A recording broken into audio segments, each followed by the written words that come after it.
చిత్తశుద్ధితో ఏ పని సంకల్పించినా ఖచ్చితంగా సత్ఫలితాలే వస్తాయి. కొత్త ఆలోచన విధానాలతో ముందడుగు వేస్తే విజయం వెతుక్కుంటూ వస్తుంది.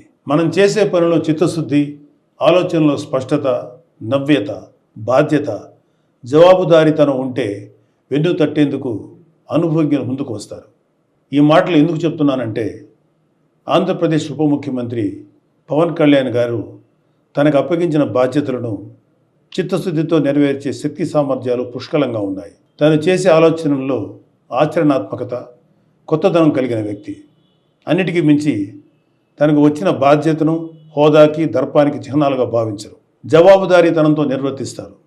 అందుకే గౌరవ ప్రధానమంత్రి శ్రీ నరేంద్ర మోడీ గారి నాయకత్వంలోని కేంద్ర ప్రభుత్వం గత 100 రోజుల్లో ఆంధ్రప్రదేశ్ రాష్ట్ర పంచాయతీరాజ్ గ్రామీణాభివృద్ధి శాఖకు ఇతోధికంగా ప్రోత్సహిస్తూ నిధులు విడుదల చేస్తుంది. గౌరవ ముఖ్యమంత్రి శ్రీ చంద్రబాబు నాయుడు గారి అనుభవం, గౌరవ ఉప ముఖ్యమంత్రి గారి చిత్తశుద్ధి, జవాబుదారీతనం కలబోసిన ఆంధ్రప్రదేశ్ ప్రభుత్వం పాలనపై కేంద్రానికి విశ్వాసం కలిగింది. ఈ రాష్ట్ర అధికార పీఠం నుంచి ప్రజలచే నెట్టివేయబడిన జగన్ రెడ్డి అధికారంలో ఉన్నప్పుడు కేంద్రం ఇచ్చిన వేల కోట్ల నిధులు మాయం చేశారు. ఆ నిధులు ఏం చేశారో తాడేపల్లి ప్యాలెస్ టు బెంగళూరు బంగ్లాకు టూర్స్ వేస్తున్న వ్యక్తికే తెలియాలి.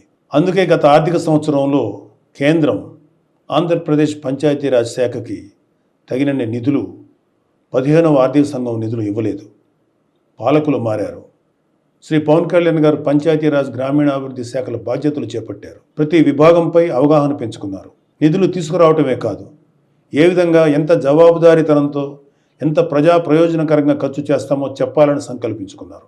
అందుకు అనుగుణంగా తన శాఖలోని అధికారులను, ఉద్యోగులను సన్నద్ధం చేసుకున్నారు. కాబట్టి ఉపాధి హామీ పథకానికి ఈ ఆర్థిక సంవత్సరంలో 4,500 కోట్ల నిధులు మంజూరు చేసింది. ఉపాధి హామీ పని దినాలు పెంచింది. ఈ నిధులతో 66,20,000 మందికి ఉపాధి లభిస్తుంది. ఈ పనుల వల్ల 42 లక్షల పేద కుటుంబాలకు పని లభిస్తుంది. 4,500 కోట్ల విలువైన ప్రజల అవసరాలు తీర్చగలిగే పనులు చేసుకోగలం. ఈ నిధులను అన్ని గ్రామాలకు కేటాయించి పనులు మొదలుపెట్టించారు శ్రీ పవన్ కళ్యాణ్ గారు.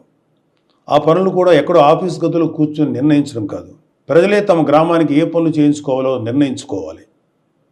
అందుకు గ్రామసభ వేదిక కావాలని సంకల్పించారు. రాష్ట్రంలో 13,326 పంచాయతీల్లో ఒకే రోజు గ్రామసభలు నిర్వహించేలా ప్రణాళిక రూపొందించి అమలు చేసి విజయవంతం చేశారు. గ్రామసభ ద్వారా తీసుకున్న నిర్ణయాలకు ఒక పవిత్రత వస్తుంది. ఆ నిర్ణయానికి తిరుగుండదు.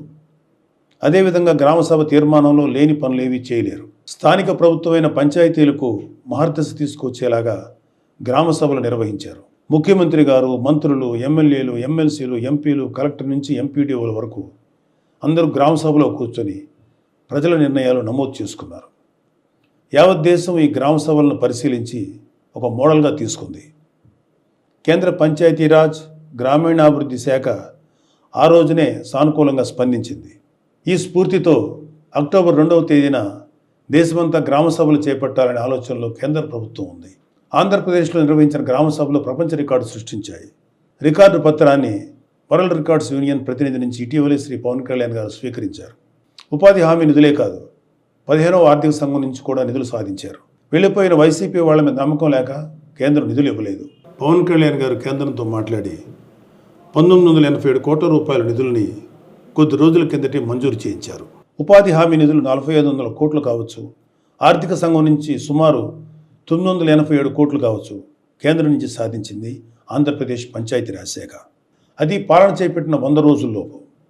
100 రోజుల్లోపు నిధులు సాధించడమే కాదు, వాటి వినియోగానికి ప్రణాళికలు రూపొందించి అమలు చేయడం విశేషం.